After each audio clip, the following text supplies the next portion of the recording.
अस्सलाम वालेकुम भैया, मैं हूँ रेहान कनाडा से। उम्मीद है आप लोग सब ठीक ठाक होंगे, खैर खैरियत से होंगे। जुम्मे का दिन है, जुम्मे का मुबारक दिन है। तो मेरा आज का व्लॉग जो है मैं इसीलिए ही बना रहा हूँ कि थोड़ी सी जो मैं आपको एक राहत दूँ। जितनी जो हम लोग सुनते आ रहे हैं कि बैड न्यूज़ फ्रॉम कनाडा, तो थोड़ी सी एक अच्छी न्यूज़ भी दे दी जाए। लेकिन अच्छी न्यूज़ इन अ सेंस उनके लिए है कि जो लोग जो है यहाँ पर टेम्प्रेरी वर्कर आते हैं और उनके साथ जॉब के ऊपर प्रॉब्लम्स होती हैं, उनको प्रॉपर चीज़ें नहीं प्रोवाइड की जाती। उनके साथ कहते हैं कि इस्तेसाल होता है, यानी कि इस्तेसाल का मतलब आपको पता होना चाहिए कि उनके राइट्स को गजब कर लिया जाता है, गसब कर लिया जाता है, सॉरी। तो जो अभी यूनाइटेड नेशन की जो एक रिपोर्ट चल रही है, उसके ऊपर आज फिर मार्क मिलर साहब की एक स्टेटमेंट मैं देख रहा था, अपने फेसबुक पेज के ऊपर शेयर की गई थी। वो मैंने पढ़ी भी फिर डिटेल में। जो यूनाइटेड नेशन ने कंटिन्यूस वो उनकी एक रिपोर्ट है, उनका यही कहना है कि भाई कनाडा के अंदर जो है इस वक्त मॉडर्न डे स्लेवरी हो रही है, यानी कि इस जदीद दौर के अंदर भी यहाँ पर एक स्लेवरी का एक सिस्टम यहाँ पे चल रहा है। यहाँ पे लोगों के साथ, एम्प्लॉयर्स के साथ जो है ज्यादतियाँ हो रही हैं, उनके साथ जो है उनको प्रॉपर वेजेस नहीं दी जा रही हैं, उनकी हेल्थ का ख्याल नहीं रखा जा रहा है, उनके साथ जनाब उनको अकोमोडेट नहीं किया जाता, उनकी प्रॉपर जो है यानी अकोमोडेशन उनको नहीं प्रोवाइड की जाती। तो इसके ऊपर कैनेडियन गवर्नमेंट जो है बड़ा ही सख्त किस्म का एक्शन वो दोबारा से लेने जा रहे हैं, और उन्होंने लेना भी शुरू कर दिया है। तो मार्क मिलर साहब ने इसके ऊपर भी यही कहा है कि भाई हम जो है इनके ऊपर इस जो जितने एम्प्लॉयर्स हैं उनके ऊपर बड़ा सख्त किस्म का हम एक्शन लेंगे, रेड्स करेंगे, उनको कटहरे के अंदर लेकर आएंगे।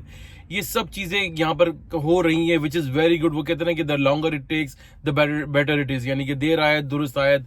कनाडा हमेशा थोड़ा सा लेट चलता है, लेकिन वो जब आ जाते हैं तो वो फिर अपना काम वो कर लेते हैं। थोड़ा से दे आर बिट स्लो। तो एनीवे ये तो सबसे पहले तो भैया इन्होंने किया ये है कि इनकी रिपोर्ट के मुताबिक जो है 36% एम्प्लॉयर है वो कंप्लाई ही नहीं करते, यानी कि वो अपने एम्प्लॉयर के साथ वो उनकी रिक्वायरमेंट्स को ही पूरा नहीं कर पाते हैं।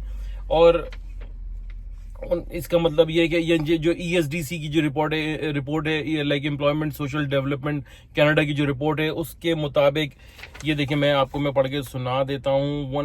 इन्होंने अब तक जो है ये ESDC के मुताबिक इन्होंने अब तक $1.454 मिलियन की जो है ये पेनल्टीज लगा चुके हैं अब तक उन एम्प्लॉयर्स के ऊपर जो अपने एम्प्लॉयज के साथ ज्यादतियां कर रहे हैं।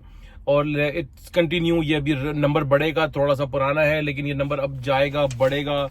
आप लोगों के लिए अच्छी न्यूज़ ये है कि जब आप लोग यहाँ पर आते हैं तो भैया यहाँ पर प्रॉपर अगर मिनिमम वेज के ऊपर भी काम कर रहे हैं तो उसी के मुताबिक लें, और ये ना करें कि भाई अगर आप जैसे कनाडा के टोरंटो के अंदर, मैं टोरंटो में रहता हूँ, तो यहाँ पर मिनिमम वेज जो है वो 16.55 है, यानी कि $16.55 पर आवर है, मिनिमम वेज है। जो कि आपका इंशाल्लाह ताला अक्टूबर में कह रहे हैं कि ये बढ़ जाएगी, $17.20 हो जाएगी। तो इससे अगर अंडर वेज अगर आप काम करते हैं और आपको $16.5 से कम करके $14-15-13 देता है और बाकी आपको कैश पकड़ा देता है, तो ये एम्प्लॉयर के लिए भी खतरनाक है और एम्प्लॉयी के लिए भी खतरनाक है। तो कैनेडियन गवर्नमेंट बेसिकली इसके अंदर ये 3 चीजों के ऊपर जो है 3 फील्ड्स हैं जिसके अंदर ज्यादा कंप्लेंट्स आ रही है, जिन बिजनेस फील्ड के अंदर, उसमें जनाब अली नंबर 1 आ रहा है, रेस्टोरेंट फूड बिजनेस आ रहा है, और सेकंड नंबर पे ट्रांसपोर्टेशन आ रही है, और थर्ड नंबर पे एग्रीकल्चर। यहाँ पर यही कहा जा रहा है कि भाई ये फूड बिजनेस के अंदर जो है यहाँ पर एम्प्लॉयज को प्रॉपर जो है उनके हेल्थ एंड सेफ्टी का ख्याल नहीं रखा जाता है, उनको अंडरवेज किया जाता है, उनके साथ अब्यूज किया जाता है, या अब्यूज का मतलब होता है नॉट गिविंग राइट अकोमोडेशन नहीं दी जाती है। सम टाइम जो है बेचारा एम्प्लॉय जो होता है वो वर्क प्लेस के ऊपर ही वो पीछे छोटी सी जगह बनाते थे और वहीं पर वो सो जाता है। तो दिस इज रियली बैड और ये चीज नहीं होनी चाहिए थी, लेकिन चलें, अब देर आयत अगेन दुरुस्त आयत, चीजें अब बेहतरी की जानिब गामजन है इंशाल्लाह ताला। जो नए टेम्पररी वर्कर्स आ रहे हैं, स्टडी परमिट के ऊपर आते हैं या वर्क परमिट के ऊपर आते हैं, LMIA के ऊपर आते हैं, ये ESDC आपको डिपार्टमेंट आपको शायद पता होना चाहिए कि ये LMIA यहीं से आपका एक पाथवे बनता है, यहीं से वो करते हैं कि भाई असेस करते हैं कि भाई हाँ ठीक है, तुम्हें अगर LMIA की जरूरत है तो ये ESDC इशू यहाँ से इशू करता है, रिकमेंड करता है, अप्रूवल देता है। तो अब यहीं से इस किस्म की रिपोर्ट्स आ रही हैं, और कैनेडियन गवर्नमेंट ने इसके ऊपर $48 मिलियन की इन्वेस्टमेंट करी है टू ऑन टेम्पररी वर्कर्स के, ताकि उनके एम्प्लॉयर के साथ ये आप एक कोऑर्डिनेशन किया जाए, उनके ऊपर चेक्स एंड बैलेंस रखा जाए कि भाई आप अपने एम्प्लॉयर्स के साथ किस तरह का बर्ताव रख रहे हैं, और अगर आप नहीं रख रहे हैं तो उसके सख्त किस्म के कॉन्सिक्वेंसेज आपको फेस करने पड़ेंगे, आपके ऊपर इसके ऊपर हाई पेनल्टीज लगा दी जाएंगी, और आपका समटाइम बिजनेस को भी ब्लैकलिस्ट कर दिया जाता है, और समटाइम बिजनेस भी बंद कर दिया जाता है अगर इस तरह का बहुत ज्यादा हुआ। तो ये बहुत ज्यादा कंप्लेंट्स हुई। अगर देखिए ये 3 फील्ड जो है ना, ये मेजर फील्ड है, यहाँ पर इसी के अंदर लोग जो है ना बिजनेस के अंदर घुसते हैं। यहाँ पर रेस्टोरेंट तो जगह जगह पर यहाँ पे रेस्टोरेंट खुलते जा रहे हैं, तो हर बंदे को जॉब्स चाहिए होती है और मिल भी जाती है उसको। सेकंड नंबर पर ट्रांसपोर्टेशन, यानी कि ट्रक ड्राइविंग करते हैं, टैक्सी लाइक ट्रक ड्राइवर्स ही होते हैं बेसिकली इसके अंदर, ट्रांसपोर्टेशन के अंदर। उसके अंदर जो है उसके अंदर वो चेक करेंगे। एग्रीकल्चर है यहाँ पर, सारा फार्मिंग वगैरह जो होती है, इन चीजों के अंदर जो है ना ये मेन इन्होंने इन चीजों को, इन 3 फील्ड्स को टारगेट किया है। जहां पर मैं अगेन आपको रिपीट कर रहा हूं, थोड़ा सा रिपीट हो जाएगा तो प्लीज बेयर कीजिएगा मुझे। लाइक हेल्थ एंड सेफ्टी है, देखा जाएगा उनको ये चेक किया जाएगा भाई आप अंडरवेज तो नहीं है उनके साथ। उनको अगर आप एग्रीकल्चर में है या ट्रांसपोर्टेशन में है या रेस्टोरेंट के बिजनेस में है, अगर आपकी अकोमोडेशन वहीं दी जा रही है तो भैया एम्प्लॉयर जो है फिर तैयार हो जाए, उसको सख्त किस्म की कॉन्सिक्वेंसेज का सामना करना पड़ेगा। और कैनेडियन गवर्नमेंट ने साथ में एक अनाउंसमेंट और कर दी है, वो उन्होंने कहा है कि भाई हम सरप्राइज विजिट करेंगे। पहले तो ये होता था ना कि अब आपको कॉल करके आ रहे हैं कि भाई हम आपका जो है ना बिजनेस के ऊपर विजिट करने आ रहे हैं, और आप हमारा फूड इंस्पेक्टर आएगा या जो भी इनका डिपार्टमेंट का, गवर्नमेंट का डिपार्टमेंट का होगा। तो एम्प्लॉयर क्या होता था, पहले से तैयार हो जाता था, सारी चीजों को अपना सेट कर लेता था, और जिसको अंडरवेज उसको सैलरी दी जा रही होती थी उसको उस दिन से कॉल करके वो घर पे भेज देता था कि बंदा आ जाए नहीं। समटाइम ये होता था।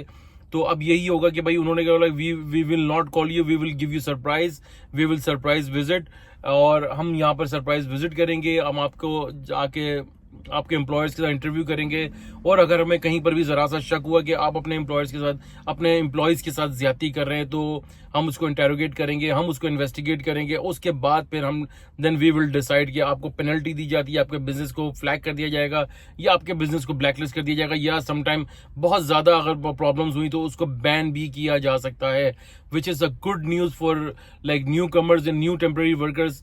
देखिए मैं हमेशा यही कहता हूं कि आप भाई आप लोग यहाँ पर आया करें तो अपना इस्तेसाल ना होने दें। आप इंसान हैं यार, आप यहाँ पर 7 समंदर पार आते हैं इतना खर्चा कर तो ऐसा नहीं है कि आप कोई स्लेव नहीं है, आप कोई गुलाम नहीं है किसी के। आपको राइट जॉब अगर आपको मिल रही है और आपको सैलरी अगर आपको कम दे रहा है तो वाई क्यों कहीं और अप्लाई करें भाई। अगर आपको कम सैलरी मिल रही है, देखें वंस यू आर अग्रीड, अगर आप उसके तैयार हो गए कि यार ठीक है $16.5 यहाँ पे $16.55 की सैलरी मिनिमम है, ठीक है, उसने बोला कि भाई जॉब की कमी है तो मैं तुम्हें जो है ना $13 के ऊपर लग देता हूँ, तो उस दिन आपने जो है ना अपने पैरों पे खुद ही कुल्हाड़ा मार लिया। फिर आपका इस्तेसाल के जिम्मेदार आप खुद हैं। गवर्नमेंट तो एक्शन लेगी उस एम्प्लॉयर के खिलाफ, लेकिन ज्यादती आप भी अपने साथ कर रहे हैं। तो खुदारा ऐसे इन कामों में जो है ना ऐसे अपनी डिग्निटी को बरकरार रखें। इस तरह की बिल्कुल छोटे मोटे काम बिल्कुल करें, काम करने में कोई शर्माना नहीं चाहिए, कोई कबात नहीं है, लेकिन अपने साथ इस्तेसाल बिल्कुल भी ना होने दें। आप बराबर के यहाँ पर आपके राइट्स हैं, जॉब जो करते हैं आपको बराबर के राइट्स आपको मिलने चाहिए। तो इंशाल्लाह ताला देखें ये सब चीजें गवर्नमेंट बड़े सीरियस किस्म के एक्शन लेने जा रही है, तो उम्मीद करते हैं कि ये सब चीजें अब आगे वक्त में बहुत अच्छी होती चली जाएंगी, और इंशाल्लाह ताला एम्प्लॉयर्स के लिए बहुत अच्छी अपॉर्चुनिटीज खुलेंगी, उनको सैलरीज मिलेंगी, उनका हेल्थ एंड सेफ्टी का ख्याल रखा जाएगा, उनकी अकोमोडेशन का ख्याल रखा जाएगा। तो अब तक के लिए इतना ही भैया। उम्मीद है आपको मेरी वीडियो पसंद आई होगी।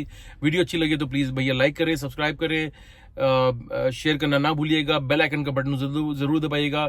दुआ लीजिए, दुआ में बड़ी ताकत है। सदका खैरात चैरिटी करते रहा कीजिए, ये आपको बड़ी बड़ी परेशानियों और आफात से बचाती है। इंशाल्लाह ताला नेक्स्ट व्लॉग के साथ फिर हाजिर होऊंगा, तब तक के लिए अल्लाह हाफिज।